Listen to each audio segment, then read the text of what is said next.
Good afternoon, everyone. And today, again, I'm joined by Tanya Mullally from EMO, Kim Griffin from Maritime Electric, and we have Bill Lawlor back from the Canadian Red Cross to provide an update on our recovery process. I just begin to say to all islanders to start with the rather obvious point, but one worthy of being stated or restated, and that is that it's been a long, difficult and emotional 9 days in our province, and that I know people are tired. I know people are frustrated, and I know how much we would all like to move beyond this and have it in our rearview mirror. I know there are still thousands of islanders without power. And even though progress is getting made, it's not fast enough. It's never fast enough. And as hard as I wish I could, and all of us at this table wish we could, I can't make it go any faster. I wish I could. But the undertaking is just, it's so labor intensive and painstaking and difficult work. We have hundreds of crews and hundreds of people working extensive hours, and they're going as fast as they can, and they're making good progress. But while we are grateful for that effort, we know what islanders really want to hear is that all of our power is restored and we're moving forward, and that's what we're all working hard to get to. At the same time, we know it's important that we're making positive steps forward, even if sometimes it doesn't feel like that, but we are making some. I mean, school is open for many today. Work is coming back online for many islanders. Our historic cleanup continues. And these are just a few of the positive steps that we've made forward, as I said, even if at times it doesn't feel like it. There are also so many wonderful examples of humanity, of goodness and kindness of islanders to one another. And I guess it never ceases to amaze me just, how islanders seem to be so good at finding optimism in the difficulty. Several times a day on the weekend, as I talked to islanders, I heard so many of them say things like, it could be worse, could have been worse, look at what's going on in Florida. And it just seems to be ingrained in the good nature of islanders to find that silver lining in the darkest clouds. And, I think personally I've needed to hear that a lot this weekend, and I know that it's probably even more important for us to hear it over these last few days, all islanders. So, but I also know, I'm a realist, I know that as each day passes, that gets harder and harder, particularly given all we've had to endure in this province for the last 3.5 years. So for what it's worth, and I hope it's worth something, I think you're the most resilient, understanding, and kindest people in the world, and you give strength to one another, and in that strength we find the courage to get through this together. So thank you for that. And as hard as it can be in these days ahead, please continue to show that. It does mean the world. We have been focusing our efforts on the things that we can help with, trying to get help out the door as fast as we can into the hands of those who need it, and that has been ongoing. We are getting that help out the door, and we know there are gaps. We're working hard to identify those gaps, but this is all coming at everybody in very real time, and we're working through some difficult situations to try to identify those gaps, and we'll continue to do so. Many islanders have asked if we can make it easier to access these programs or better understand what programs are out there for immediate assistance. So we have added a more up-to-date information on our storm response webpage, and we're also working on updated handouts with information that will be available at our reception centers across the province. And Bill, of course, is here to help us explain how the Canadian Red Cross is playing such a big role in our recovery process and our assistance. So, and for those who are listening in, I'll give you just a very general recap because you've asked me for that as well. So there's the $250 for island households that have been impacted by Fiona that's being administered by the Canadian Red Cross. There will be a further update, but we have identified and registered over 5,000 applicants that will begin issuing electronic payments as early as today. So that's a good start, but we know much more work remains, and Bill will give us more on that. For seniors, the applications are being accepted for the Seniors Grocery Gift Card Program. If you've been enrolled in that program in the past, you don't need to apply. It will just be sent to you immediately, and that has been underway. In total, we're reaching over 7,000 to date, so that's been a good program. We've also increased the Seniors Independence Initiative to provide an additional $150 to each client that are registered with us, and that money is rolling as well. Through the Department of Transportation and Infrastructure, we continue to triage and assess all those who have registered for our debris cleanup program. To date, we've received over 1,600 web applications, 2,250 phone calls, and 500 submissions by email, so over 4,300 requests already, and they continue to roll in. So that's good information for us to have, and we've begun to execute on that. We've launched the wage rebate program, of course, for businesses, NGOs, and municipalities to provide up to 100% wage replacement for up to $25 an hour for 4 weeks. And that's that's been rolling out as well. And if need be, we can continue this program if needed. We've also launched the Provincial Disaster Financial Assistance Program, which provides islanders, businesses, municipalities, and NGOs coverage for uninsured losses from Hurricane Fiona. This program is accepting applications, and that's another one of the programs that are being administered by the Canadian Red Cross. We also have the Emergency Jobs Initiative underway. Dozens have already taken advantage of that, but if you've lost your seasonal job because your place of business is ceasing operations for a variety of reasons, or if you just want to work, there's going to be help for you here. So we look forward to that as well. And as I say, we have tried hard to make this as easily to understand and access as possible. So check out our storm response webpage, and plus we have other avenues as well for us to contact for those who are in need. So. At the same time, while the cleanup is underway, so too are the rebuilding and restoration efforts. Today, in partnership with the Construction Association of Prince Edward Island, we're creating a database of islanders needing assistance with repairs and restorations for their homes and businesses. We're trying to have a service here that can match those in need with contractors as soon as possible. While we know the construction industry was going full tilt before Fiona, we also know that these contractors are our local neighbors and friends, and speaking with many of them, they want to do everything they can do to help as many islanders as possible. So we're trying hard to play matchmaker, I guess, for lack of a better explanation with this regard, and to get that help to islanders as quickly as we can. To connect with the construction associations are registered to be part of this, you can call 902-370-HELP, which is 370-4327, or you can email FionaHelp@capei.ca. In addition, we said this last week and we'll say it again, if there are contractors either locally, regionally, or nationally who want to assist here in Prince Edward Island and want to be connected with those islanders in need, they can also reach out to the Construction Association by emailing contractors@capei.ca. We're really trying to get all hands on deck on our response here, and we'll continue to do so.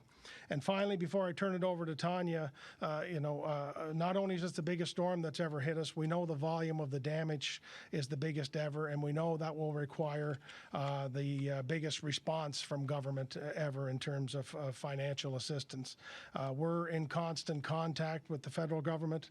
They understand the challenges that we're facing. We have made it known to them that we will need their help in a big way, and that we will need them working side by side with us to recover from Fiona. They have reassured us that they will respond.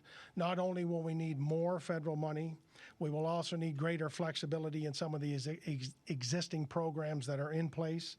And where possible, we have asked and will continue to ask the federal government to see a response time in program delivery similar to what we witnessed during the COVID-19 response, where there was a priority placed on getting programs out the door and into the hands of islanders as soon as possible. As I have continually said, we have enjoyed a very open and honest dialogue with the federal government over the last 3.5 years, and we will need to lean on that more than ever in the days ahead to help islanders get through this. So Again, a lot to digest in a short time, but we're trying to be as open and upfront with Islanders as we can. And with that, I will turn it over to Tanya for an EMO update. Thank you, Premier. I will keep my comments brief. They always start with our priorities and, safety being the primary one. Certainly as we work through power restoration and road clearing, it's, again, paramount that people stay safe, and that's not only through use of generators, barbecues, all of those things. One of the things, just even noting, driving at night, there's lots of people that are piling up brush along the roadways or along the driveways, and just to be really mindful, to be aware of what's on the roadside, so that that you guys stay safe on the roads as well.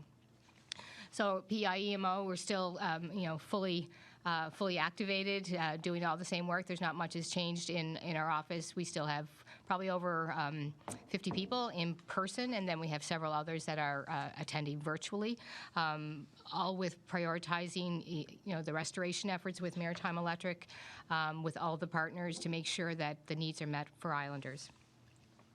As well, municipal affairs and all our municipalities, like they're doing, a fantastic job supporting their residents. So we're kind of keeping linked in really closely with them to ensure that they have whatever they need to be able to share with residents as well. Just a little update with our ground search and rescue folks. They've been doing check-ins, wellness checks, where you would email or give a call. So we're going to continue on with that service as long as there's need in the community. We hope to maybe get them out a little bit more and knocking on some doors more proactively in the areas that we know still don't have power. So you may see somebody arriving at your doorstep, but they will be well identified, I would say, and it's really just around making sure everyone's okay, and then directing you to any resources that might be available to you.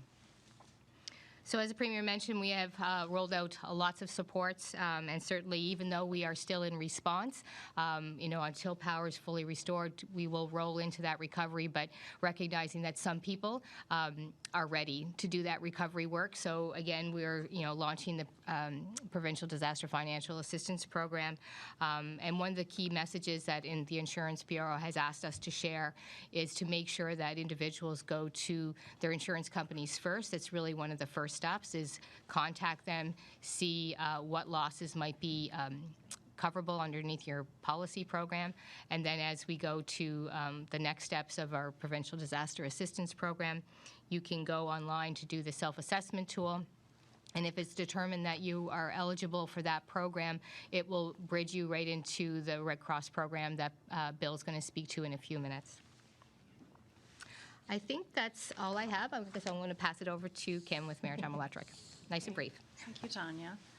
Thank you, Premier. Good afternoon, everyone. Over the weekend, we restored power to approximately 13,000 of our 83,000 customers. So 80,000, or 80%, excuse me, of our customers are restored across P.E.I. We still have about 16,500 customers that we need to restore power to. While we made progress, and I'm thankful to the many men and women across Maritime Electric who are supporting us from all of the departments who have rallied to help us, thousands remain without power. Firstly, I want you to know that we are not sending any crews home who are here to help you. They are staying to help us. And I will say that again.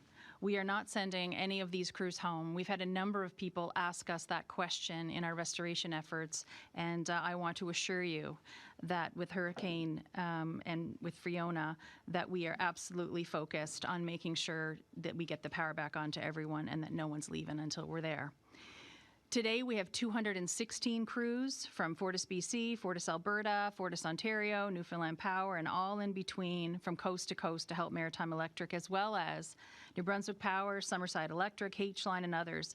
Contractors are boots on the ground, as we say at Maritime Electric. So our goal is to have thousands more on today and tomorrow, but I'm going to list them in a little more detail because that's what you've been asking me to try and provide. You've asked me to provide even more detail if I can, and I'm going to take the next few minutes and share with you the details and the estimations directly for your neighborhood. These are the best estimates, and I'm also going to have them posted on our website this afternoon at about 5 o'clock. And I just want to stress that they are estimates, but at the same time, I want you to have an idea of the thousands and thousands of jobs and communities that our crews are working from tip to tip to restore. So Gaspereau, I'll start there, but we have, so from Monday, Tuesday, and Wednesday, we see key neighborhoods that we're going to be focusing on. So what we're going to do is list the neighborhood, and then we're going to list the numbers that are out, and then we're going to list the approximate end of day that we expect to have those, the vast majority of those on. So for example, Gaspereau, we're looking at Wednesday, Sturgeon Tuesday, Launching Wednesday, Georgetown Royalty Wednesday, Beach Point Wednesday, Georgetown Wednesday, Peters Road Tuesday, White Sands Wednesday, Baldwin Road Wednesday, Caledonia Wednesday, Cape Traverse Wednesday, Fortune Cove Tuesday, Malpeque Wednesday, O'Leary Tuesday, Kensington Tuesday, South Freetown Tuesday, Central Kildare Tuesday, Alberton Tuesday, Kildare Capes Tuesday, in Charlottetown, Hillsborough Park Tuesday, Upper Queens Wednesday, Parkdale Tuesday, and Brighton by Wednesday. In Stratford, there's one large part of the community in Stratford in the Keppoch area that are out, and we're focused on crews for them by Wednesday. Mermaid Tuesday, Johnson's River Tuesday, Stanley Bridge Wednesday, New London Wednesday, West Cofed Tuesday, Meadowbank Tuesday, Dona Tuesday, Mount Herbert Tuesday, Marshfield Tuesday, Springvale Tuesday, North Rustico Tuesday, Glenfinnan Wednesday, Vernon Bridge Wednesday, French Fort Tuesday, and New Glasgow Tuesday. I'm going to be sharing online over 106 neighborhoods across the island, and we're going to update those every day to the best of the information that we have so that you can plan. Warming centers are still needed, and we thank everyone in communities across Prince Edward Island in these areas who are helping. Also, we still need neighbors and islanders to continue to reach out to your neighbors who may be in need. We still have heard hundreds of stories. There are people that are living alone, people who are new to P.E.I., they don't know our ways, and they're scared too. We thank you for helping them and doing what you can. A call, a wave, a high five, or an invite goes a long way so people know that they're not alone, and we've seen that demonstrated from tip to tip on this island during Fiona. Our crews are working to restore those lines into your area so we can get your power back on as quickly as we can. The next thing you've asked me about is, what about individual outages? How bad are they? What are customers saying? And what's this going to look like? This is a little bit more challenging, but it's the best that I have, and I want to share with you based on the experience from past storms as well as knowledge. Knowledge from our crews, knowledge from our superintendents, knowledge from our technicians in the field in East, West, and Central who are on the ground assessing this damage. So you can plan. We now expect to have 10,000 individual customers remaining out across the island based on our current assessments. So Monday, Tuesday, and Wednesday, we're going to be focusing our crews on these neighborhood areas that I've listed, and which we're going to post in more detail on our website at 5 o'clock, the best knowledge that we have. Then we're going to focus and redeploy whatever crews are left. So as they get these communities or neighborhoods on, then we're going to deploy them to work on the smaller and individual outages. Now, we don't have eyes on all these individuals yet, but we do have several reports from our customers about the damage, and particularly around the masts. I assure you, we will be reassigning these crews to help in these smaller outages and individual outages. These crews are coming your way. In Dorian, we had probably hundreds of masts down. So in the hundreds of masts, I believe the number was about 7. I'll have to go back and confirm later. But of the masts that we had down, we had that, but we also had 7,500 individual outages. So if you'll recall a second ago, I told you we're estimating about 10,000 for Fiona. So we believe, and knowing from what we did from Dorian, of the 7,500 individual outages that we had, that took us about 4 days with the hundreds of crews that we had on the ground to help us, including contractors. Now remember, there were still some cottage owners or people that weren't able to either get an electrician or had road access routes if they were a cottage and it wasn't passable till the spring, etc. I'm not talking about those. I'm talking about the high 90 percentile of people that we're going to get to. Customer individual masts reported are 1,281. We continue to hear about this damage and the devastation on our homes and in the areas for these customers. We have 360 registered electricians on Prince Edward Island. And as the Premier had mentioned, we're reaching out and asking people to also, if they want to help, to do so. But we, like you, Premier, have seen so many people reach out and offer that up, even though we have a very, very busy season. Maritime Electric has supplies, and we have resources on P.E.I. So what does all of this mean? When I say 10,000 individual outages, what does that mean? Firstly, these neighborhoods, Monday, Tuesday, Wednesday, we're going to redeploy the crews after those areas are on, or in some cases, they're able to go a little earlier depending on the region. We believe that we can have the vast majority of individual outages, so those 10,000 that I spoke about, completed by this Sunday, based on our crews and the information that we have today. So we're targeting for this Sunday. There still may be some smaller pockets of individual outages or reasons that we can't get to them, but we're going to take over 200 and some crews and redeploy them to these individual outages. So overall, we've had some gains by our crews with Fiona restoration, no question. Thank you everyone who's working so tirelessly behind the scenes. And you know, we're not looking for praise at all. We just want to get the job done for you and get your power back on. Lastly, thank you to all the behind-the-scenes frontline, first responders, government personnel and public service, police, fire, medical, highway crews, armed forces, and to anyone who lost loved ones, no matter what the cause, we extend our deepest sympathies to you. While thousands of people have been kind to our crews and Fiona restoration teams, our crews have been dealing with distracted drivers. Someone even hit a crew with our employee truck, with our truck. They're fine. They were setting up a job site. But people are rattled on our team by things like that. They need to focus on getting the power on and not be thinking about anything else. Their job is to make sure that they safely restore power, and we want them to go home to their families just like you do. We thank the RCMP, City Police, people who have helped us when we've had a couple of irate situations.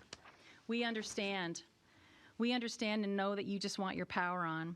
But our crews are doing their best to restore our power as quickly as possible. And they have expressed to me that when some people have approached their work sites, they've been nervous about it, but more importantly as well, they've also been distracted or it's added to their restoration times. I would like to plead with Islanders and ask you to please not approach our work sites, both for your safety and the safety of our crews. It can be very dangerous for the public, and we want everyone to be safe. It can also, as I mentioned, slow down our restoration efforts, and the crews are trying to work as quickly as possible to get everybody back on. And just because you don't see a crew working in front of your house or on your street doesn't necessarily mean that they aren't working on your outage. Some houses or streets are connected to parts of the distribution system located in another area, and we can sometimes reroute power from other areas to get more customers on faster. And if we can safely do that, we will. We have the largest restoration team in our company's history working to get the job done with our Maritime Electric team. They are making more and more progress every day, and we won't stop until all of our customers are restored. Thank you, Premier. Now, Bill, from Red Cross, do you want to give us a quick update on how things are progressing from your end with program delivery? Thank you, Premier. I would be happy to, and good afternoon, everyone. I'll start just, we certainly are aware as the Red Cross, we are paying very careful and close attention to what's happening on the ground and in the communities throughout the island. And we know this is a confusing time when you consider the incredible amount of stress and anxiety that many are dealing with. So it's my intention and hope today that I will alleviate some of the confusion on what's happening with the Red Cross. I'll just give a brief high-level overview, but certainly I'm here to support. We as the Red Cross are here to support the province of Prince Edward Island and every islander who has been impacted by Hurricane Fiona. I'm going to back up and start to the storm day. Before the storm was even passed through Atlantic Canada, our region, we opened up the registration call center as well as the online capabilities for those who did have it. We recognize, of course, much of that was disrupted due to the utility challenges that happened with Hurricane Fiona. but those numbers are certainly increasing to this very day. So we started right off the bat from day one before the storm finished through. As of today, we have, just within the province of Prince Edward Island, we have just over 31,000 individuals who have registered, and that translates to just over 14,300 households. Throughout Atlantic Canada, throughout the region, we have 65,000 individuals who have registered, who have been impacted by Fiona. In the other provinces, this is including Prince Edward Island, and just over 30,000 households. So indeed, the numbers are growing. As people have their services restored, they're either registering online or they're getting to call us now to register. And the reality is many people were quite busy and occupied, very understandably so, by making sure that they were taking care of their properties and trying to assess their own damage to determine, what am I going to do next? And we're seeing that those numbers are increasing quite dramatically every day. I would love to offer another gentle reminder. If you are just receiving services now, if you haven't heard the message before, please, the registration, the phone lines, and online portal is open. The phone lines are open till 8 a.m. to 8 p.m. And of course, you can register online at any time at your convenience if you are able to do so. We don't have any intention in closing that registration line anytime soon. And whenever that does occur, we will make sure that Islanders have plenty of notice, but it will be open for quite some time to come. Soon after that, we began supporting shelters and reception centers. It's been lots of reference, at each of these press briefings about the wonderful community resilience and support throughout the island. Red Cross reached out to those. In some cases, they reached out to us through the Tanya's team at EMO to require and request certain supplies that could be cots or blankets or other various supplies that you would need in the shelter or reception center. And Red Cross was able to provide support to those particular communities who did make that request. We've also, right from the get-go, in advance, in fact, of the storm, at the request of the province, helped to establish a reception center for those who are along the tent encampment, those who were certainly very vulnerable to the impacts of Fiona. That was the center itself was being managed by the province, the provincial staff. The Red Cross worked to establish it, find the location, connect, and set it up with our cots and blankets to make sure that those would be safely brought in out of the storm. Also, through our own programming and at the request, of the province, we've been reaching out to what we know, or who we know, I should say, to be vulnerable seniors who are isolated. Some of the cases, we had some clients on the island through a friendly calls program that we have, so we already knew about them. And then working through the Department of Social Development and Housing, they provided us with a further list so we could reach out and do some checks to make sure that people are doing okay. And this is to complement, not to duplicate. But you've heard some of the other organizations who have been going out and going door to door to do those wellness checks as well. So we've been just complementing and supporting that, again, at the request of the province. As has been announced on Friday, in fact, it was on Thursday when the official request came to Red Cross, would we be interested and would we have the capacity to support the province's initiative to distribute $250 per eligible household throughout the province? So that was on Thursday. The Premier announced it on Friday, and throughout the weekend, teams on both within the provincial government workforce and on the Canadian Red Cross side have worked day and night to get this implemented, as quickly as possible. It does take time, and we certainly appreciate and respect some of the challenges and the financial strain and pressures that many Islanders are faced with right now. As the Premier announced, 5,000 of those folks who have registered with the Red Cross will receive today their funds, the $250 per household, by electronic funds transfer. That's just the start. We're just starting today. This will continue each and every day, and we'll be able to provide updates to make sure that people are aware where we are at in the process. If you do not do electronic banking, and there are many who don't, and that's quite okay, it doesn't exclude you from this opportunity. We are still putting together some of the final pieces for that in-person support, and you would have the option of either receiving a check, which will take a little bit longer. We have to get the check mailed and sent to you, or we have the opportunity and ability to provide a prepaid credit card with the same $250 on it that you will be able to use wherever you would use any other credit or debit card throughout your communities. And lastly, what the Red Cross, not lastly, two more, disaster financial assistance, as has been discussed by Tanya and referenced by the Premier King as well. I do want to make it very clear, or try certainly to clarify some of the confusion. And we understand there's been a lot announced in the last few days, but the $250 per household that we are offering and providing on behalf of the province of Prince Edward Island is not connected, related in any way, shape, or form to the Disaster Financial Assistance Program. The $250, as announced by the Premier, is to provide that urgent financial cash injection into the household for you to use on whatever the most pressing and urgent needs are for you at this time. Disaster financial assistance is more about working with properties, whether it be residential, commercial, small business, aquaculture, agriculture, all those types of damages that would have to, you work with your insurance provider to determine if insurance is going to cover it. If it's not an insurable situation, then we walk people through a process. I'll give more details later, just in the interest of time, but just to give an overview and make sure that's really clear. The $250 has nothing to do with DFA, and DFA, or pardon me, Disaster Financial Assistance, has nothing to do with the $250. They are two separate initiatives, both of which are being offered through the Canadian Red Cross, both on behalf of the province of Prince Edward Island. And lastly, we have a team on the ground today who's also helping us within the Red Cross to do a bit of an assessment of impact. There's lots of organizations doing assessments within their own purview. Government is having assessments underway. Certainly, Kim and her team at Maritime Electric are doing assessments as they continue to re-energize the province. We are looking at ways of really trying to identify some service gaps, if there are any, and we know that the needs are going to continue to grow. And this is where we're going to also help to develop the plan for the funds that the Canadian Red Cross has raised. And I'd like to update you that as of today, the Canadian Red Cross has raised $13 million specifically dedicated to the response for Hurricane Fiona. Now, we know that there's a tremendous amount of needs out there right now, and we want to be able to provide as much support as quickly as we can. I expect in the next few days, we'll have a bit more of an announcement on how we're going to start to distribute those funds. Part of our challenge with this, and appreciating that most islanders are not really interested in what our challenges are, and that's fair comment, and we definitely respect that.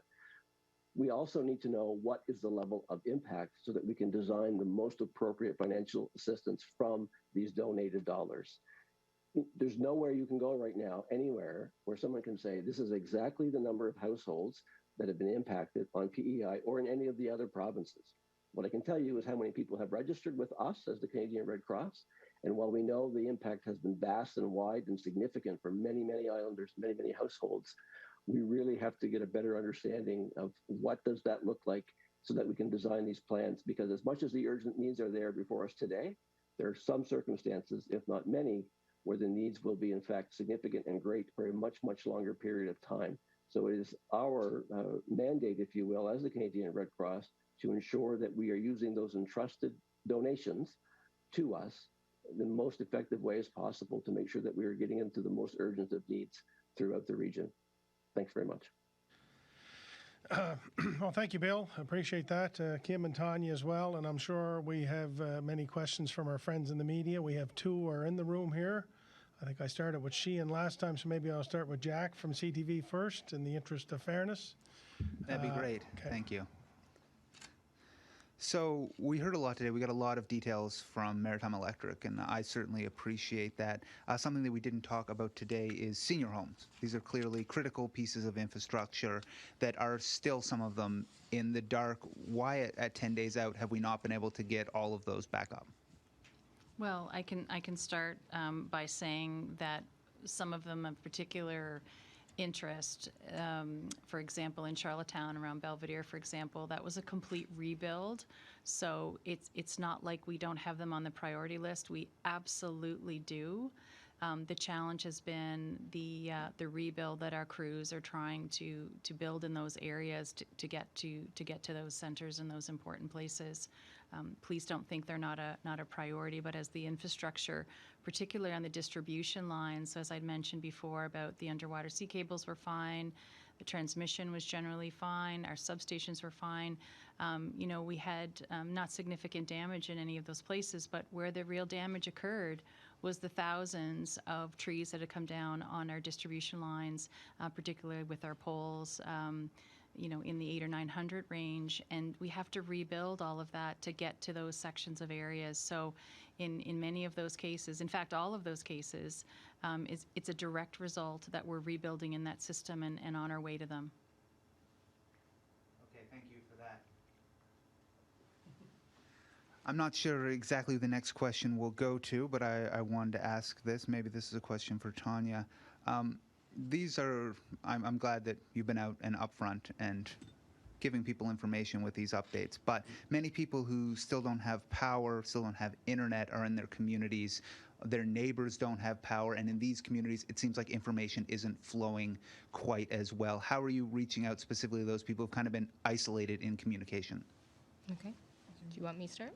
Sure. So as I noted before, our ground search and rescue folks that are spread out across the province, over 100 folks in the province that have been able to do proactive, reaching out to individuals. If you had a relative or somebody that you wanted to check on, we can do that through that network. And then as we noted today, our intention is to start doing proactive door knocks. And again, our municipalities, they are our reach to all the communities, and I know our fire service, they know their communities the best, and they know where power is, where it isn't. So, speaking to one yesterday, they're being proactive in reaching to those people, individuals as well.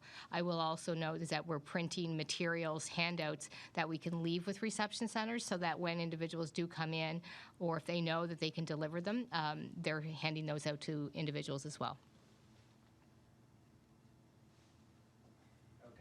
Thank you again. And one more question, if you don't mind. Doing the quick math in my head, some people could be without power as late as Sunday from our most recent estimate. That's 15 or 16 days from the beginning. This question is specifically for you, Premier King. Is that an acceptable number? Oh, I wish everybody had their power. I wish we didn't have to endure Fiona the way we did, and I don't think it's ever acceptable to not have those services that we've come to rely on. But I mean, we also know we've been dealt a pretty big smash here that we've been trying to, make our way back from. And I know it's the island nature to, when you get hit, to pop back up. It's been a little harder to pop back up from this smash. But we're working hard to get to it. And I think that, my experience in dealing with islanders has always been, if you just be as open and honest as you can with them and tell them what the facts are, and try to help those who need help, we will, even if you don't like the news, you will be better prepared to deal with it. So, look, there's nobody working harder than the three people at this table and all the people we represent behind the scenes to try to get through this as fast as we can. And I tell you, the hardest job as Premier is when the people need help are in difficulty, and that's what we're dealing with now. We're trying to do the best we can, but I want them to have their power, Jack, and that's just as honest as I can be. Thank you so much. Thank you. Sheehan, CBC. Hi, everyone. Great to be here. So a question for Kim. You kind of touched on this a little bit in terms of the seniors' homes, but what are the specific challenges in the pockets that still don't have power? It's all been about the damage and rebuild. So in some of those places, we've had to put the poles, full infrastructure back in. So it's not simply just stringing wire, as we say. So in some of those areas, they've had, I'll use the Belvedere area specifically. We had to do rebuilds there. In Mount Stewart, another area, pretty hard hit. All of those areas, when we were asking the crews specifically, as we have in our operations calls, how long are we thinking that this is going to take? And they're saying on average they're taking, 2.5 times long from a restoration perspective, longer than they took during Dorian, for example. And, we arrive on some sites and we think it's ready to go. And the site, for example, may not be secure. There could be large trees that look like they're going to come down. There could be danger trees around. there's been those types of situations because it was so moist with all that rain, and that was the significant issue for us. At the beginning of the storm, certainly, getting places was a challenge, but now it's just the rebuild, and in some places, replacing 6 and 7 poles and making sure that we're able to do that job. I always say jerry rig to them. Can you jerry rig that and just kind of connect this and this other piece, which they don't like to hear that, but I can tell you that they are working on the system to make sure that we safely restore. And if there's places where they can do that safely, they're trying to do that. But particularly if I can address the seniors' homes issue, I can tell you that any of the meetings I've been at, people have been advocating for us, and they've been hard on us to make sure that we get the power back on there. And I can assure you that it is because of infrastructure and getting to it and trying to rebuild it, and they have been on our priority list. So the areas, I just want to confirm, the areas that don't have power, it's because the infrastructure actually has to be rebuilt. In some situations, yes. You mentioned that no crews will be going home until the power is back on. Are there more crews still coming, or is... I think we have one more coming tonight, and I think that's about it. I'm really optimistic about the Monday, Tuesday, Wednesday timeframe in terms of the pockets of neighborhoods. Getting 97 to 99% of those people on in those neighborhoods, and then redeploying those hundreds of crews to the individual outages. So we spent a lot of time trying to figure out, what we did in Dorian and what that looked like, and adding the fact that, it could take even twice as long, because that's what we're saying with Fiona. So we looked at that too, and then we said, okay, how comfortable are we with, is it Saturday, is it Sunday, is it Monday? So we feel very optimistic that it can be Sunday as close and as best in the Thanksgiving weekend as we can. Not ideal. We apologize to their families. Most of them have assured us anyway that they're going to stay. And I've never met such people either that are so committed to help P.E.I. and just some of the stories and places that some of these people have come from, particularly Newfoundland. We have one person that was here that had destruction in his community with his family and lost their house, and he's here to help us. So I must say it's that strong Canadian maritime islander spirit, whatever you want to call it, but I'm overwhelmed daily by the stories that I hear from people trying to help us. So I hope that helps your answer. You mentioned, that in most cases with the power off, it's because the infrastructure needs to be rebuilt. What about the other instances? Well, I think it's either I think we've covered just at the beginning of it when you asked the question. I just meant that we couldn't access it in the beginning. So then now that we can access it, the majority would either be a rebuild or putting up poles and wires, or getting there and needing. We had a situation where we had to take down a few more trees that we thought were okay. And we're hearing that from crews quite often when they get to a site. Even now, even though either people have gone ahead of us or spotters and assessed the damage, we're still hearing that. And it's just taking a lot longer, 2 times longer than it did in other storms. And that is a result of vegetation, or trees as I call them, but they call them vegetation. But it's trees and branches that have come down on us. Thank you so much. Welcome. Question for Bill. In terms of I just wanted to confirm, in terms of the $250 per household, the 5,000 people that have registered, are they receiving their money today, those 5,000 via e-transfer? Yeah, just a point of clarification there. In order to be eligible for this specific $250 initiative on behalf of the province, one must register with the Red Cross and have that registration validated or verified, if you will. And all I mean by that is we want to make sure that we know that the person who's registered, or the head of household, as it were, is who they say they are, and they live where they say they live. Now, for the most part, just any type of a major response or a disaster such as Fiona brings out the absolute best in people, as Kim just gave an overview with her experiences. Unfortunately, there are some circumstances where it also brings out a number of bad actors. And people will try to take advantage of offerings when they really don't need it. We're not challenging those who have expressed the need for this. We're not going through and doing some type of verification of need within the household by household. The Premier was very clear in his message to us. Get this money out the door in the Islanders' hands as fast as you possibly can. And that's what we're doing. So to that end, as earlier mentioned, so there's 14,300 households who have registered within the island.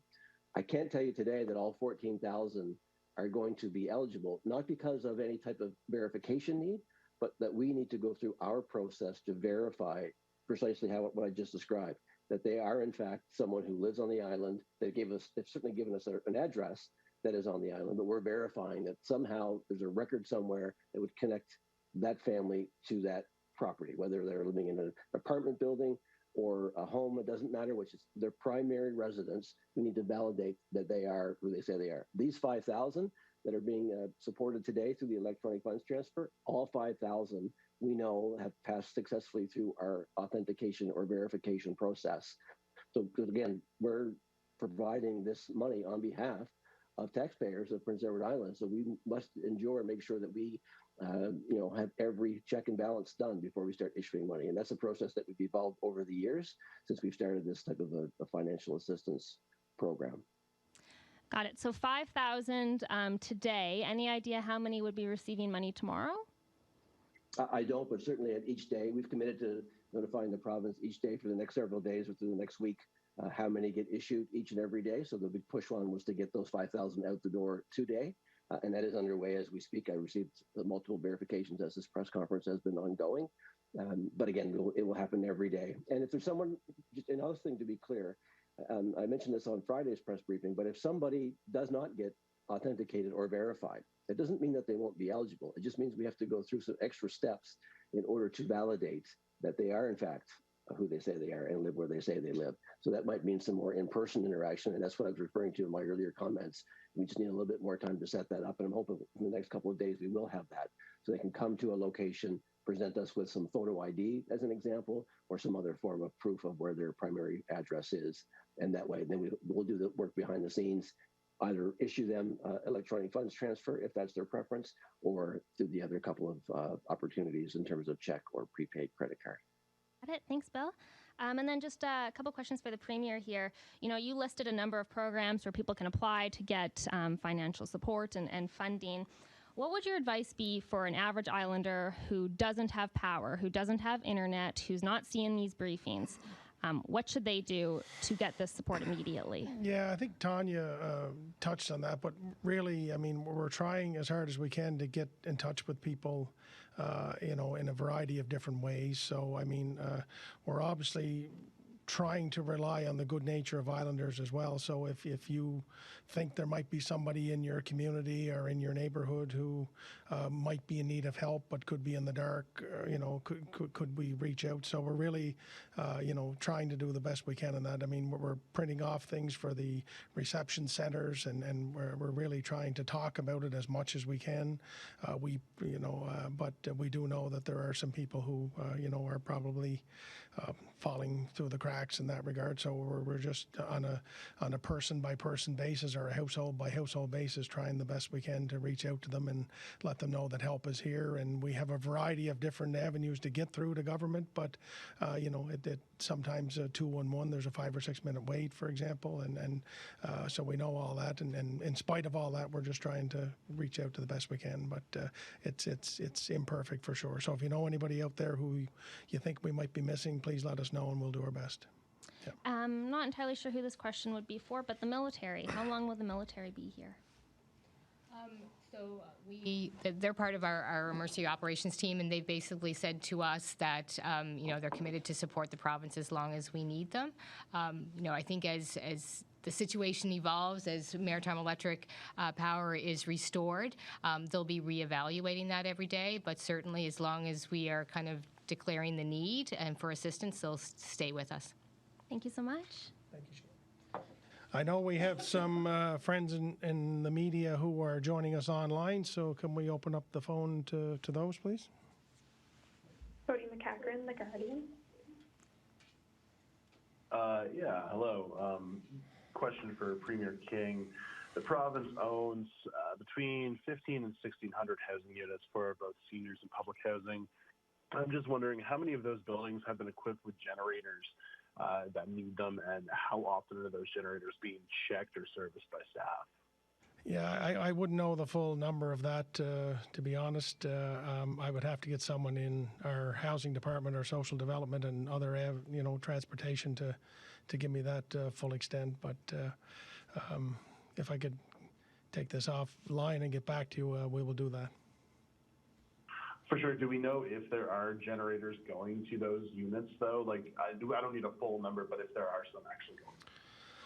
Well, I know like some of our seniors housing would have backup generation that's, in place. And I think we've learned that some haven't. We've been working when possible to try to get some, temporary generation for common areas and things like that for buildings. But, as I say, to the full extent, I don't know offhand, to be honest. I mean, I think that we're learning a lot about ourselves in difficulty like this, and hopefully use that to be better prepared in the future. But I really don't know the full answer to that question at this time. But we'll try to get as much information out as we can on it.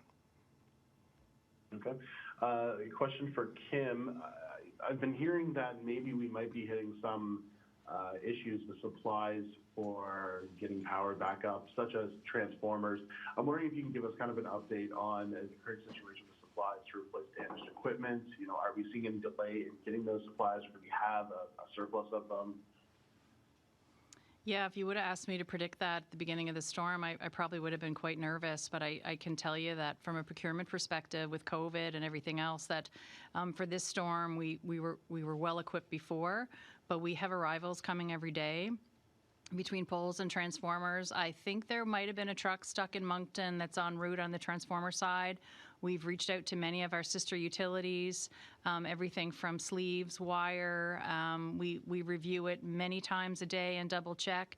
To be fully transparent, we do ask our crews to take only what they need for the day. So that's just to make sure that when we go on sites, and if it's worse than we thought, that normally we take a little bit extra, but just based on our needs right now, we're making sure that people are taking what they need for the job, or give or take. But we're not certainly having lots of extra supply, but there is not an item that has been identified to me that we have not been able to access yet or is en route.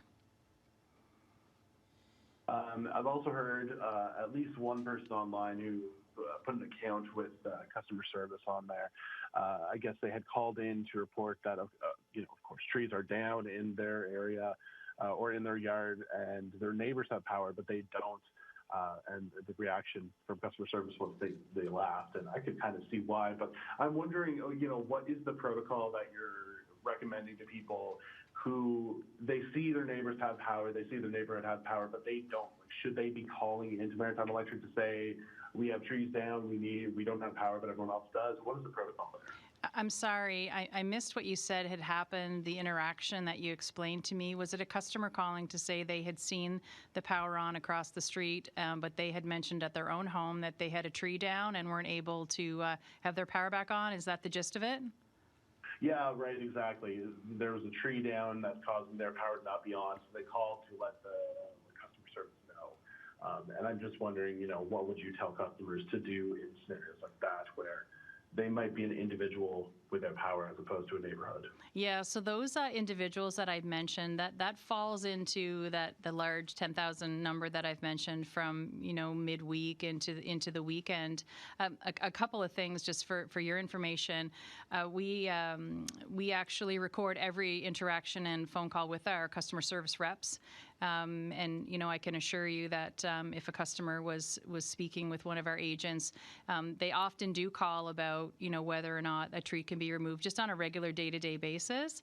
But as a result of Fiona, we've had a lot of customers that have had trees even on their roofs that weren't actually the reason that they didn't have power, believe it or not, and they're still calling. So there is a multiple probably multiple reasons why customers could be calling.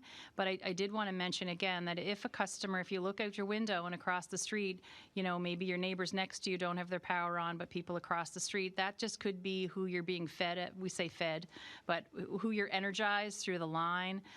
It just depends. They're all different. And so that could be the reason why. If that's an individual outage and the tree is down because of the fact that it's down with a pole or a wire, then that's considered an individual individual outage at this point, and we will be dealing with those. If the customer is listening or is a friend of yours, or if they'd like to call back again and double check. But I think right now we have several hundred people that are calling right now with trees in and around their areas that we've added to that list. So I hope that helps to clarify for you. And I know last week you had mentioned, or someone had asked about, burying lines and what that infrastructure would cost. And you mentioned that it'd be very expensive to do, although some neighborhoods are starting to do it. I'm wondering though now, is there considerations moving forward to maybe look at potentially burying some of those main lines or, the neighborhood or community feeder lines, maybe to provide a little more protection in the future?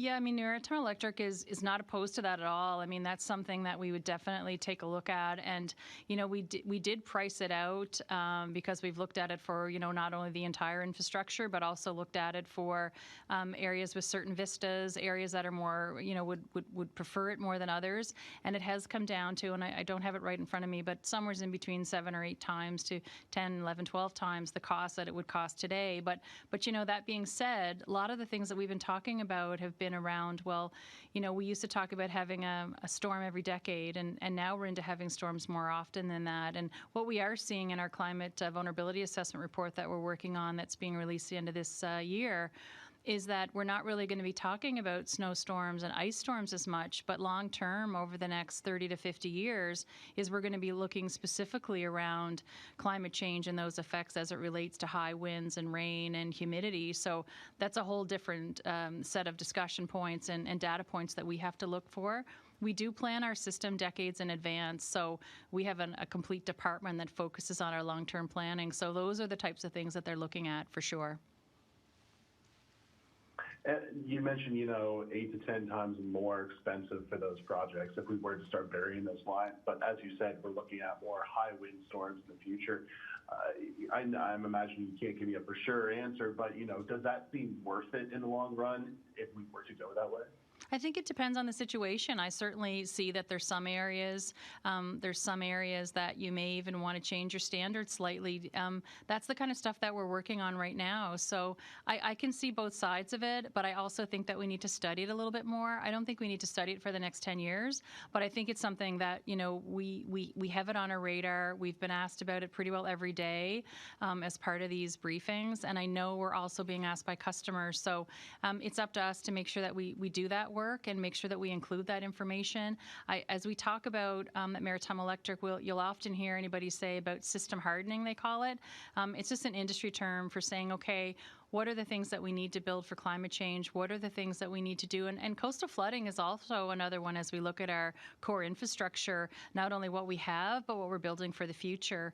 And I think that that's a really important point that you're making. And I think we have to go back and look at it again. And maybe there's pockets. There's certainly customers that are asking it. We have many new developers that are looking for that as well. So the only caution I do say in addition to cost is also that when there is an outage, digging everything up to try and find the source is also more problematic too. So there's positives and negatives to both of that, but I think we have to take that away as a big takeaway from this event and at least have those discussions. Thank you. You're welcome. Do you need me, the Guardian? Hi, can you hear me okay? We can. Yes. Perfect. Well, I guess first question for Ms. Griffin. So if I heard you correct, the goal is to have 10,000 households back online by Sunday. By my math, that leaves about 6,000 households who are facing a longer wait. So can you tell me where those households are located? Like, are there specific areas that are going to be facing this longer wait?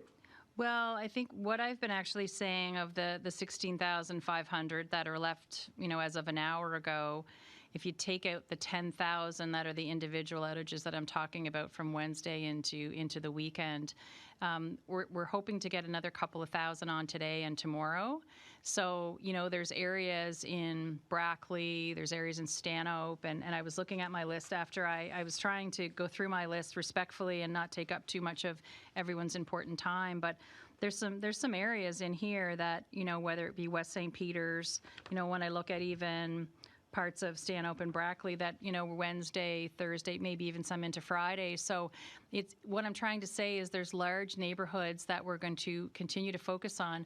But as some of those other ones get restored, so if you look at a place like when we've been talking about Caledonia, there's 9 customers there that I'm talking about that we're trying to have on Tuesday or Wednesday. Well, the crew that's been deployed there is now going to be deployed to these individual outages. So those 10,000, we believe that we can have those with a full restoration mode between Wednesday and into Sunday and have 95, 96% of those people on. Okay. And so I guess between now and Sunday, what is the number of households that you expect to be restored? Well, I think if you're saying, is it better than 16,500, which would equal 100% of our customers, I don't think it would be fair of me to say that number. I'm not sure. I can give you some examples of what happened in Dorian, for example. So in Dorian, we did have a couple of 100 customers so Dorian lasted, I'll say to the full extent, about 10 days since it hit us. We had about 200 and some customers, I don't have the report right in front of me, but between 200 and 300 customers that we were ready to energize their locations or their homes, but they were in a situation where they couldn't. So they could have been away for the for the time frame.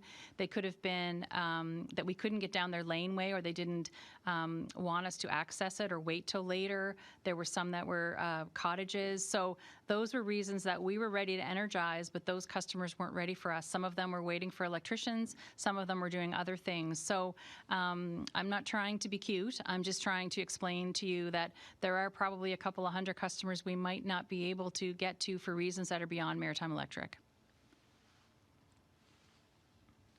Okay. I guess the next question is for Tanya, and this is pretty similar to, I guess, the question I asked on Thursday about the telcos. So I received a response back from a communications representative with the EMO, basically referring me back to the telcos to ask about how many cell towers are still in outage.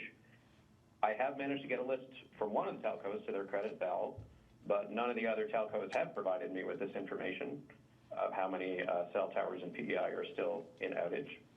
I have been assured that Bell is providing that information to EMO. So again, I'll ask, of the cell towers in Prince Edward Island, how many are still in outage at this stage? Sure. So I guess, again, not to be cute on this either, but I really don't want to be reporting on behalf of the telecommunication companies, nor would I do for Maritime Electric or any other agency that represents into our Emergency Operations Center. They do report into us every day their status, and we sit as a table and we prioritize each other, making sure that critical resources and locations are prioritized for restoration. I think that's all I can offer. That would be a best question posed to those telecommunication companies, and hoping that they'll get back to you. That's all I can kind of say on that one. Okay, that is what it is. They have not. Well, 3 of the 4 have not. So I guess last question to Mr. Lawlor. So on Saturday, I basically called into the number related to that was given for the $250 program announced on Friday. This is around 2 p.m., so 24 hours after it was announced.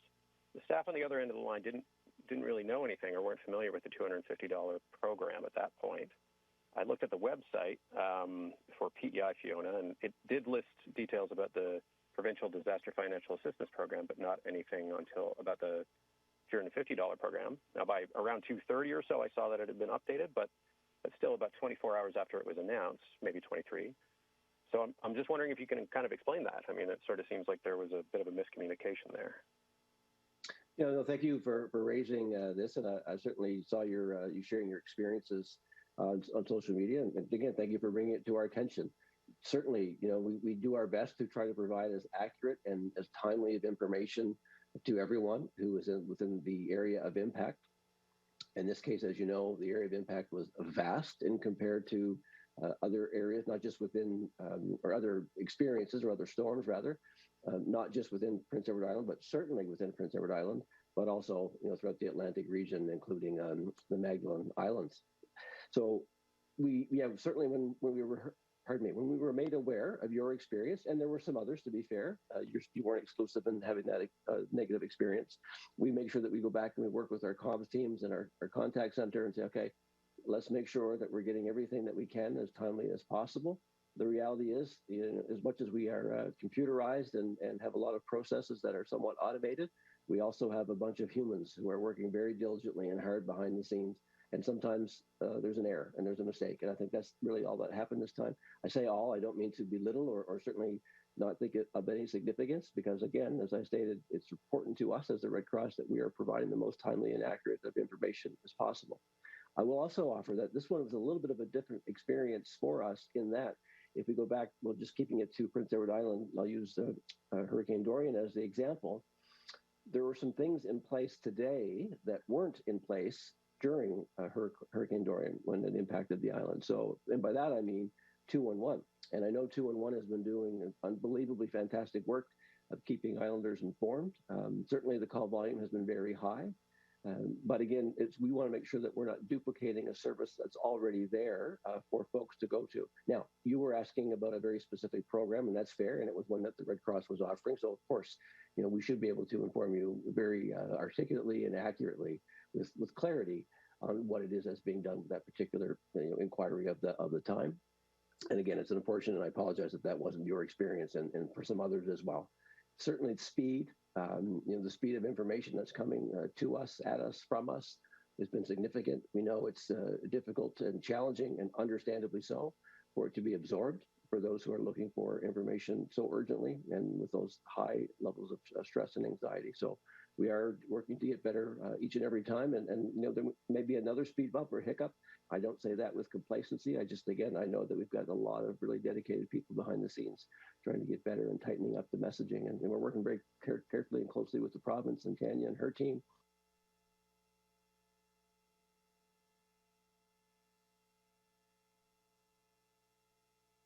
To make sure that we are having consistent messaging. So we'll continue to improve that. And if we do make another misstep, we'll rely on people to let us know, and we'll certainly do what we can to fix it ASAP.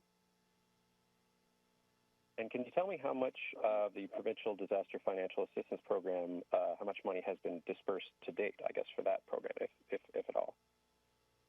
None to date. The program essentially just officially launched today. So what that means is people will be calling us. Let me back up a step. They'll be going to, we recommend that people go to the Prince Edward Island government website and for disaster recovery. For those of you that can, I'm recognizing there are still some that cannot, to determine whether or not the program is for you. It isn't for everybody, that's for certain.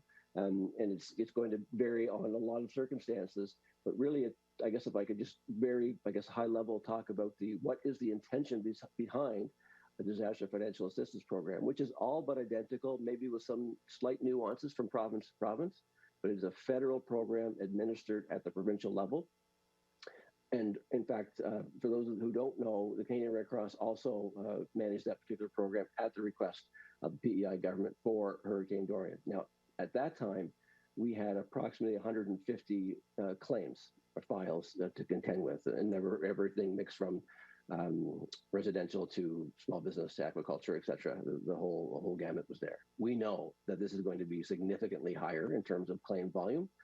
So we know that it's going to take a bit of time, but we've also increased our capacity. And a couple of things that we're doing differently here is that while we had the intake by phone, and it is for those who are listening or watching, there is a different phone number for this particular support. There's a very dedicated team focusing on disaster financial assistance. And that number is 1-833-966-4225. If you have access to the internet, if you have access to email, another way to have some inquiries sent to us, which really help to capture it well in writing, is by email, and it's simply at PEIsupport@redcross.ca. Again, so our intake crew will take a look at that, and then they'll figure, okay, is this something that's eligible? We've asked you to determine yourselves if you're eligible, but the program guidelines are set in cooperation by the feds and the Prince Edward Island government. They have their own set of guidelines, which we are administering to them. So just to clear the air, is that it's not the Red Cross is not imposing any types of processes or rules, regulations. How does it work? This is very, I guess, the local authority, being the provincial government, they have the guidelines established, and we will adhere to those while we're processing the claims. I suspect it will take. It was roughly, Tanya could correct me on this, but it was about an 8 to 10 months time frame for Dorian. In terms of when we started and kind of tried to wind it down and help people through that process. We anticipate it will be longer than that. We don't have a date in mind. There's no end date. We're going to go through as quickly, as fast as we can. But there will be a process along the way that if it's determined that, in fact, a claim is, in fact, eligible for DFA, there's a bunch of different documentation steps that have to happen. You can do this all online as well for those who have access to it. The best way to do that is to go through redcross.ca/Hurricane Fiona, and you'll be able to fill out, and you don't have to fill everything out at once. So if you start the process, you'll start to create your own file. And it's okay if you don't have everything done now, but there'll be a step-by-step guide on what to do. We'll also be providing guides for those who aren't able to go through the internet. We'll be able to send packages to those who require it. So shortly, we don't have the firm date set yet, but as we're starting the intake now, we will also plan to have in-person support, at our Charlottetown office and perhaps some other locations, because we know, again, that the impact is vast right across the province. The dates and details of that are not yet known. They are still being worked on quite diligently behind the scenes. So if somebody shows up today looking to apply right on the site for disaster financial assistance, there's not going to be anybody there to help them walk through that process. We can help share the key messages that I'm doing right now, but in terms of the greater support and capacity that we know we're going to need on the ground, it's just going to take us a little bit more time to get there. So thanks. Thanks very much, everyone. Unfortunately for timing, we're going to limit to 2 questions per reporter moving forward. Follow-up questions can be sent to Vicki after the briefing. Hina Alon, Canadian Press. Hi, this is a question for the Premier and for Maritime Electric. Some of the questions from people that we're getting are, when Maritime Electric and the province knew that the storm was coming, why were they so ill prepared? And another question that we're getting is, why weren't we told that we could maybe move somewhere else, go somewhere else, like it's been done with Ian? So people could have electricity or heat and things like that, while the island and the province got everything back up on. Why weren't we steps taken when the storm was coming in? I don't know who. I think I can start, Sure. and then I'll certainly hand it over to Maritime Electric. I would certainly beg to differ that we weren't prepared. For a hurricane, I would say that we were unprepared for the scope and the severity because we've never seen a hurricane to this strength and this magnitude ever hit P.E.I. So it's pretty challenging to anticipate what Mother Nature is going to deliver. We knew in advance. We were, our shop, our P.E.I. EMO was activated 4 days in advance, working with our partners, making sure everyone was well versed, that we're getting all the right information and preparing as best we could with that information, working with Environment Canada and the Canadian Hurricane Center. So, again, I think, we're going to take a lot from this and say maybe we need to be even more prepared for these size and scope of emergencies and weather events. But again, this was historical in nature, the biggest storm, the most significant storm. So this is going to be our new benchmark that we're going to have to prepare from moving forward. Maybe Kim wants to add anything. Oh, sure. I mean, I'm not sure if you're on Prince Edward Island or you've ever visited here. It is probably the most beautiful place in the world. And we were in a situation where we have never seen such a storm impact our island that I can recall. I've been at Maritime Electric for 15 years. I've talked to people that have retired from our company. They've never seen anything like it. I can assure you that we did do alerts and updates to our customers to make sure that they were watching the weather. I don't think anybody knew how hard it was going to hit Prince Edward Island.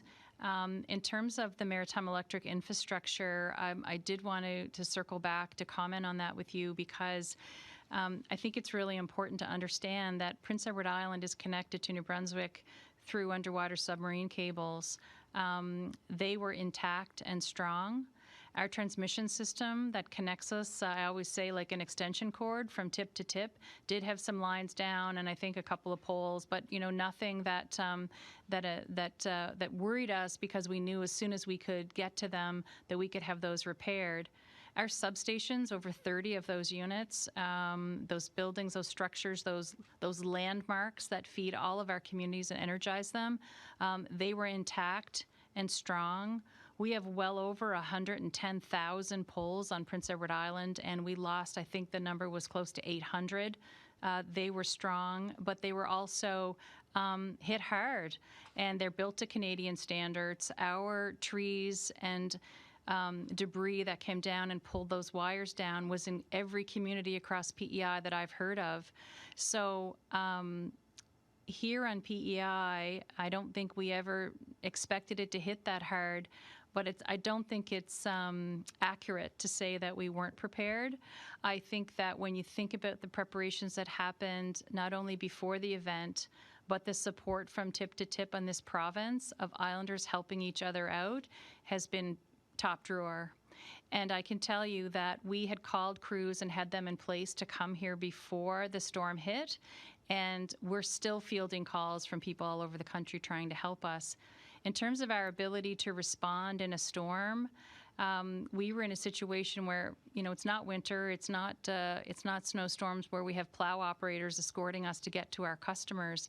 But the trees that were down, there were some places where we had to drive over them to get to our customers and get to the location. So I think we prepared.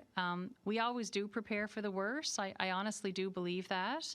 And we have a lot of lessons learned, I'm sure, and I'm looking forward to having all of our customers restored so we can spend some time going through our lessons learned. But every storm we do an assessment. We talk about what we can do better. So I do think that we did work hard to be prepared for this storm, and we don't want to see one customer out, let alone the situation that we're in right now.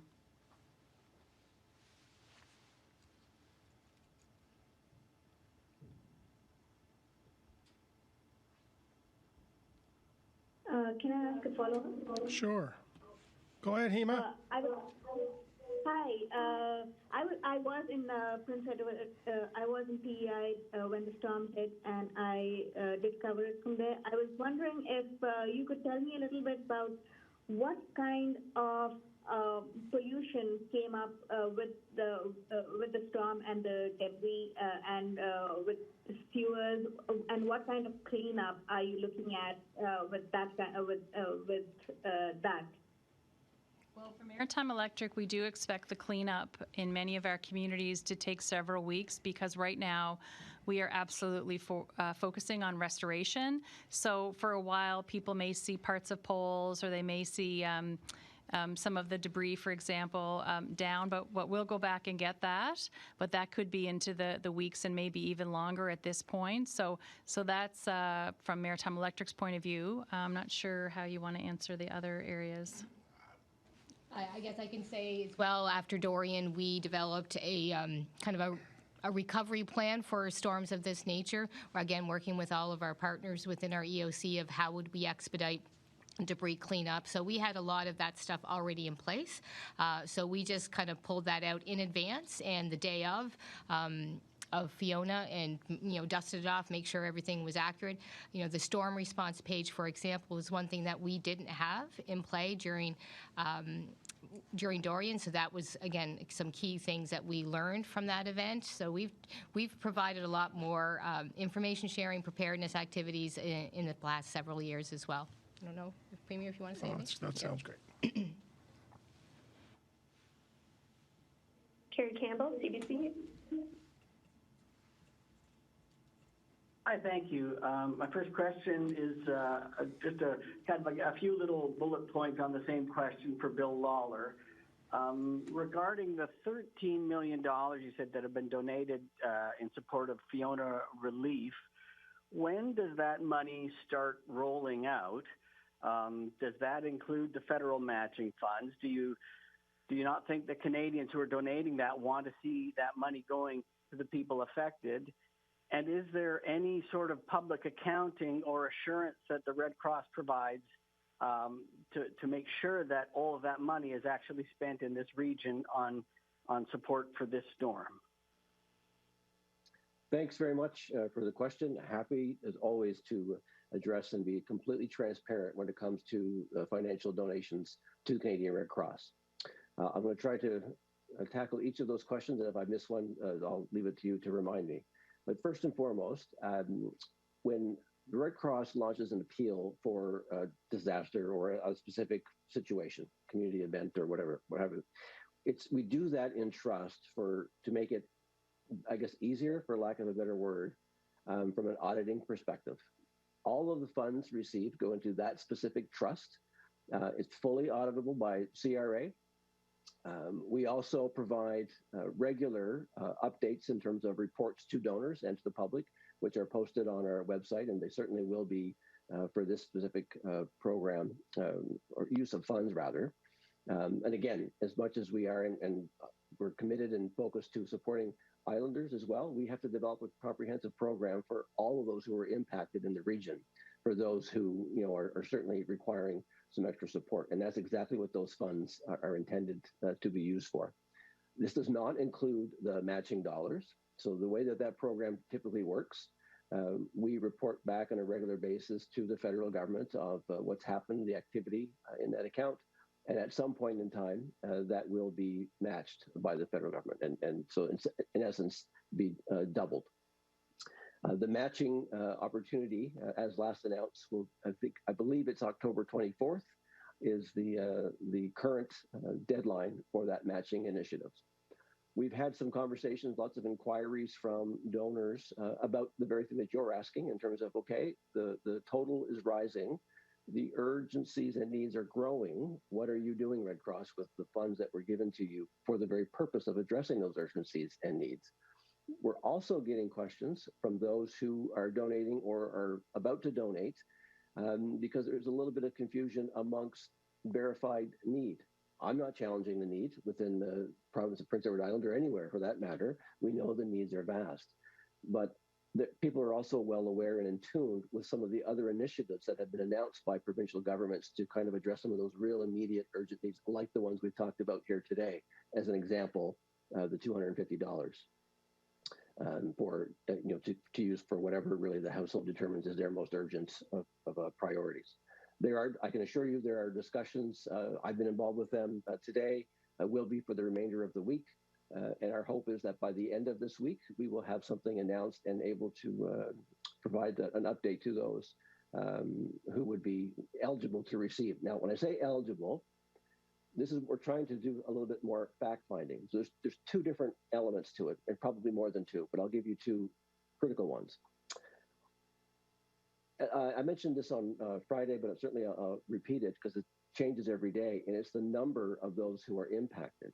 So we're going to have a certain amount of funds. We don't know exactly what that will look and feel like, but we're going to have an amount of money. And we know that the needs are going to be great and they're going to be long-term. So we need to try to find some semblance of a balance with understanding, how do we address and support those so urgently who need it right away, when we know that there's also going to be some much longer term situations for, unfortunately, it looks like many, and unfortunately, I can't be more precise than many, because the bottom line is we don't know, and many of the people who were impacted don't know yet. They know they were quite badly impacted, and I'm really speaking specifically to P.E.I. now. Some more so than others. They can tell by their own, assessment, capabilities. In other cases, they're going to need to bring in someone, an insurance adjuster or other type of adjuster to look at the property and assess, okay, is this structurally sound? What does the repair look like? Is it limited to my home? Is it over to my business? Is it, all kinds of different things that are going to be needed. I don't want that to translate into frustration from a timing, neither to donors nor to those beneficiaries or those individuals who have been impacted. As I mentioned earlier in my overview of, we have to be really diligent in how we make sure that we are getting the funds to those who are validated and need to have it on behalf of the province. We have to do that exact same process for these donated dollars. Canadians and people abroad have contributed to this in the significance. I mean, prior to this particular event, speaking exclusively to Atlantic Canada, when we launched an appeal for other types of disasters, weather-related events, we had, and going back in time, but it was 2003, and we had raised approximately $2 million, and that was over a period of time. This has been launched, well, it's been 8 days, give or take, 9 days, and we're at this $13 million. Isn't that wonderful that we're going to have an opportunity to develop some programs and some immediate assistance for those who need it the most? So if anyone's listening or watching and saying, I'm not sure that do they need it? I mean, they have $13 million, that's a lot. It doesn't include the federal matching. That is a fact. However, I think the needs, it's pretty safe to say, are going to be quite vast and quite widespread, not just throughout the island, but certainly throughout the province of Prince Edward Island, and unfortunately, well beyond. You didn't suggest this, and I'm not trying to put words in your mouth, but just as an example, if we looked at the number of households that were registered today, and if we were applying the sole indicator of speed to get money into the hands of those who need it the most, quick math, I could be corrected, you'd be looking at approximately $400, $420 per household. Is that the best way, the most effective way to channel this $13 million? We need to make sure that we are getting this right. And thankfully, provinces such as Prince Edward Island, and there are other announcements and other programs and different levels of impact in different communities and so on, are doing everything they can to put some urgent funds into the hands of islanders, as soon as possible. I mean, just with today's announcement, 5,000 households are going to receive this $250 initiative, pardon me. That means by the end of the day today, there's going to be $1.25 million in islanders' hands that was not there this morning. And that's just today. And we're going to continue to do this as people register and get some support. Back to the appeal, which was a specific question that you were asking me. We will have donor reports. We have accountability reports that are posted online. We welcome anytime questioning on how those use of funds will be. We know it can be a source of confusion and urgency for folks, but we also know that often there's some things that are stated about how the funds are being used or not being used. And I'll lean on social media, and one person makes a comment about what they think or they thought they heard was going to be done with those funds, when in fact it's not the case at all. But by the time it comes to our attention, it's been retweeted or liked or shared X number of times, and all of a sudden it's become the gospel truth, when in fact there's no truth to it at all. That's a very general comment for sure, and I know it applies to every organization, and certainly not exclusively to Canadian Red Cross. I can assure you, we take the trust that Canadians and others around the world have put in us with this $13 million very seriously, and we will get this right. And I really look forward to providing some type of an announcement, I'm hoping, by the end of the week. Okay, if I can get in one more. I know that was a long one. Can someone explain to me who develops we keep hearing about this list of priorities for restoring electricity, and there's been lots of things on that list. There's been, primary or healthcare services and schools and essential services and businesses and seniors. I just want to understand whose list is that and who decides how it's deployed. We got an email today that there are still 7 provincial seniors housing complexes without power. We've been visiting today a community care facility in Charlottetown without power, and a long-term care facility and another community care facility that just recently had their power restored. And I want to understand if these were some of the more challenging areas, then did we discover that and then go to restore some other power and then come back to this later, or we've been working on these facilities since day one? Because I think there's a lot of islanders who think that maybe these facilities should have somehow been bumped up the seniority list if that was possible. So, and whoever wants to take that on.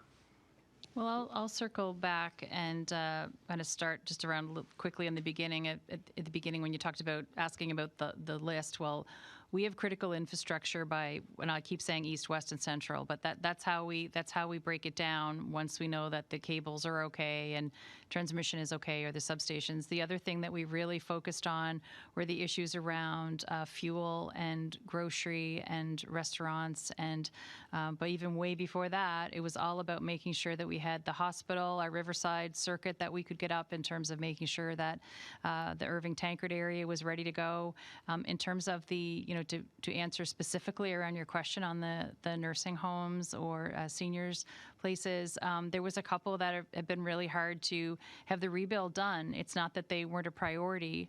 They were part of an area where that was being rebuilt, and I think that's the number of poles that were down, or the work specifically in those areas. So, certainly the government has a list of all of their infrastructure. EMO has a list, and then depending on the storm, it can depend how you address those, what areas have been hit the hardest. So layer on top of that, we do try to get on as many customers as we can at a time. So to answer your particular question, yes, they are our priority. The other question is just that, if you're saying to me, were the crews there, or did they check? They were definitely part of that assessment. We did our best to communicate if we could, if we knew how long it was going to be. But if the infrastructure wasn't feeding into that locale, then you can't really power it from a system energization perspective for Maritime Electric. So I did want to mention that to you in terms of making sure that, we did that with hospitals, we did that with our list. There were people advocating to make sure that these areas were known. We do know about them. They are in our customer list as well. But in many of those cases, it was primarily around building that infrastructure to get in. Julianne, Radio Canada. Hi, good afternoon, everybody. My question will be for Kim Griffin. Kim, last week I asked you the question about, do you have a target for people that we to the system? If I heard you correctly, you said that you are seeing maybe on Sunday you will be close to 100%. Is it correct to say like the target for 100% it will be the end of this week or next week? I think it's, if I caught your question correctly, I think what I've been saying is the larger number of neighborhoods that we're focusing on Monday, Tuesday, Wednesday. Now there could be some areas like a Stanhope or a Brackley that have a lot of what we call the backlot feeds, so they're harder to get to because of all the trees. Some of them may still be into Thursday and Friday.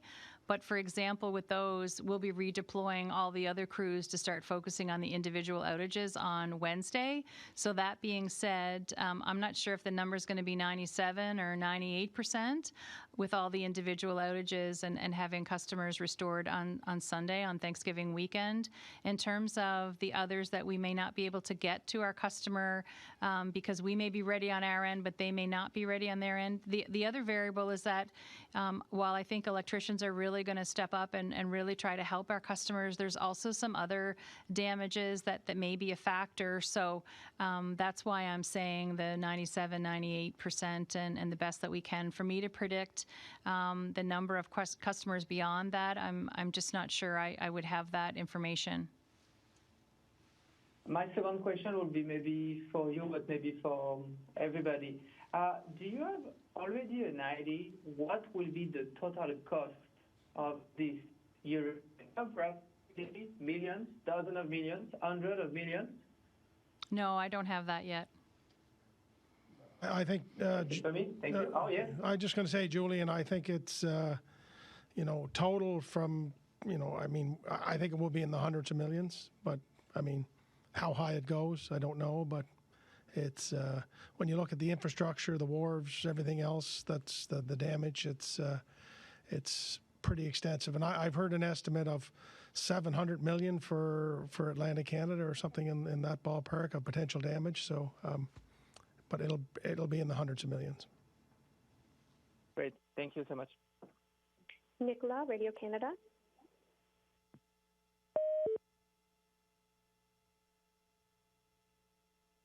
Nicholas, Radio Canada. Teresa Wright, Global News. Hi there. I actually have 3 questions, 2 for the Premier, 1 for Maritime Electric, if you'll please indulge me. I'll try to keep them as quickly as possible. Premier, Nova Scotia is giving more money for people who lost food and announced it much sooner than you did. So they're farther ahead in terms of distributing that money to people who need immediate help. Why did it take a week to announce the $250 program, and why isn't more money being made available given how long so many have been left without power? Yeah, thanks, Teresa. And I would say off the top that I'll be defensive of my media friends because I'm a former one, that I think the length of our issues today aren't to do with the questions. Maybe we could shorten our answers. So we'll be with you for as long as you need us here. I don't really get in much to trying to say we're better than this person or faster than that one. I think we've just come through the process of trying to respond as quickly as we can to get money out the door. The fact money's going out the door today, to me, is an incredible undertaking, and I'm grateful for the Canadian Red Cross. When you start a response that we have started here, you do so knowing that it whatever the amount is, it probably isn't enough. If we need to do more, we will revisit that. But we're trying to respond as fast as we can here and get money into the hands of Islanders. And I don't know what the programs in Nova Scotia are, how quickly they're going out the door. And but I trust my friend and colleague Premier Houston's working as hard as we are to respond as fast as we can. Right, but I'm wondering though, why did it take a week for that money to even be announced? As I said, we're trying to find the most efficient way to get money out to people as fast as we can. First of all, I don't know what the first couple of days will look like. I mean, we're feeling our way through this. We knew the damage was extensive, but I don't know if anybody thought on day one that we would be into multiple days such as this without power for a lot of people. So we're trying to measure that damage, and I do know that when you're in the job I'm in, the 2 things that are always out there is that the money you put out there is never enough and it's never fast enough, but we're just trying to do the best we can. And just a little bit earlier, one of my colleagues asked a question about the telecom companies, and we didn't really get a response.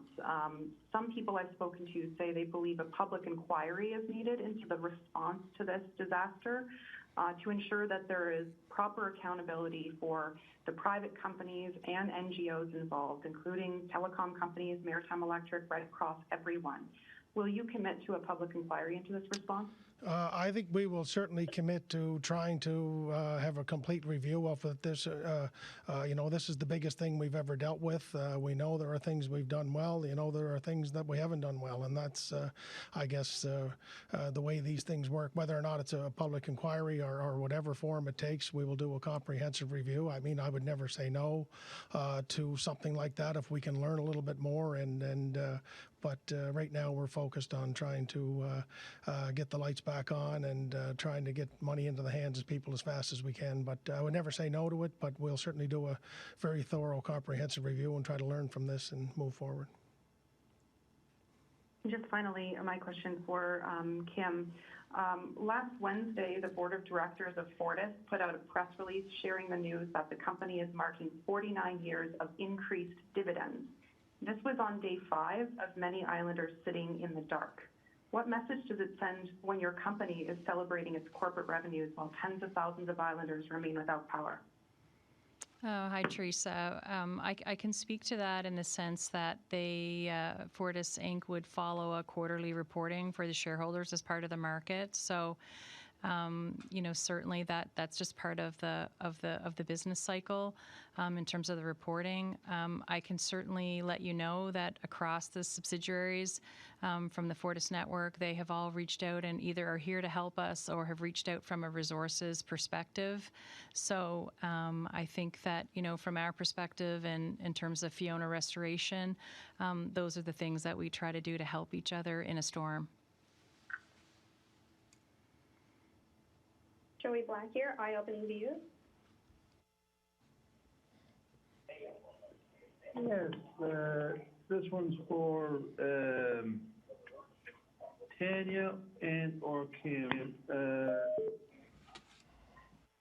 If someone wants, how can they use help if you want more hands on deck, shall we say, with the disaster cleanup? Is there any way someone could come out and help? If I understand the question, if people were wanting to volunteer or something like that, I think all of these folks, safety again is our top priority, and I know Maritime Electric has, spoken about the certifications that are required in order to do that safely, and we are still getting offers of assistance for some of that debris cleanup. Our focus still is around getting power back on and roads open safely. I think that recovery process may take another shape once that is complete. So, that could be still an opportunity. But, just as a reminder that if individuals are looking here on the island to get assistance with cleanup on their properties, and I'm just going to look, and I have a phone number here. You can dial 1-833-734-1873 or sign up at any Access P.E.I. locations, or you can even send an email to fionacleanup@gov.pe.ca. So that will at least get you on a list. Again, we'll be focusing on cleaning off the roads, getting power first, and then recovery will follow after that. And my second question, since the hurricane, in the seniors complexes now, are they mostly in Charlottetown, or are they any in Summerside? And how many with the health issues? I think you might be referring. With having a power room. Yeah, I think you might be referring without power. I think there are 7. Many of them are in the Charlottetown area. I think there's one in Mount Stewart, and I'm trying to think where else. But it's essentially along those main arteries that are the most difficult to get back online, and it's unfortunate. I know any islander who's been 9 days without power, how frustrating it is, and but we're just going to try to do everything we can to help them, and we've sort of put in place a network of supports, whether they're meals and other things, to try to make sure those people are looked after. But it's tough days for them, and as it is for many islanders. That's all the questions we have for today. Thank you. Well, thank you, everybody. That was an extended version. We'll have I guess they call it the director's cut in the media business, but we'll have hopefully the next time a little more trimmed down version. But appreciate everybody helping out and getting the information out there as fast as we can. So thank you very much.